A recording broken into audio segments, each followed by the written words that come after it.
सुधा मूर्तींनी सांगितलेल्या parenting tips. मुलांना त्यांचा मार्ग निवडण्याचं स्वातंत्र्य. अनेकदा पालक आपल्या इच्छा, स्वप्न मुलांवर लादतात.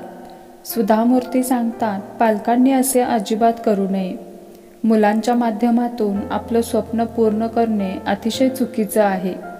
मुलांना त्यांचा मार्ग स्वतः निवडू द्या. मुलांच्या उत्तम संगोपनासाठी हे आवश्यक आहे. तुमचं मूल आहे म्हणून तुमची आवड हीच बाळाची आवड असेल असं नाही. त्यामुळे तुमच्या मुलाला त्याच्या आवडीनिवडीसह मोठं होऊ द्या. पुस्तकांची मैत्री. पालकांनी मुलांना गॅजेट्स न देता त्यांची मैत्री पुस्तकांशी कशी होईल याची काळजी घ्यावी. सगळ्या मुलांना मोबाईल, लॅपटॉपसोबत वेळ घालवायला आवडतो. मात्र मुलांना स्क्रीनपासून दूर ठेवणे ही पालकांची जबाबदारी आहे.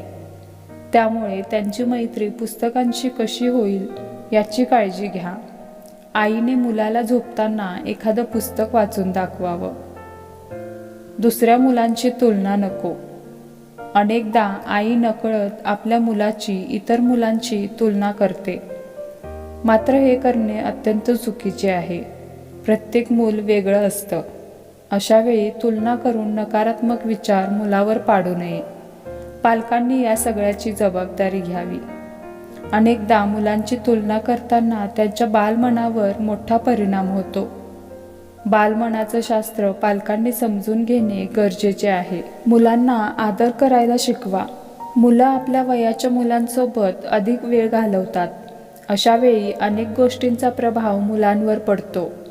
अशावेळी पालकांनी मुलांना प्रत्येकाचा आदर करावा हे गुण शिकवावेत. कुणासोबतही चुकीचा व्यवहार करू नका.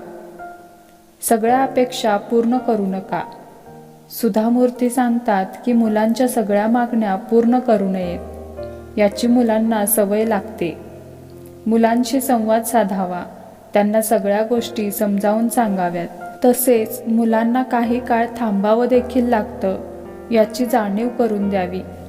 व्हिडिओ आवडल्यास व्हिडिओला लाईक करा, शेअर करा आणि चॅनलला सबस्क्राईब करा.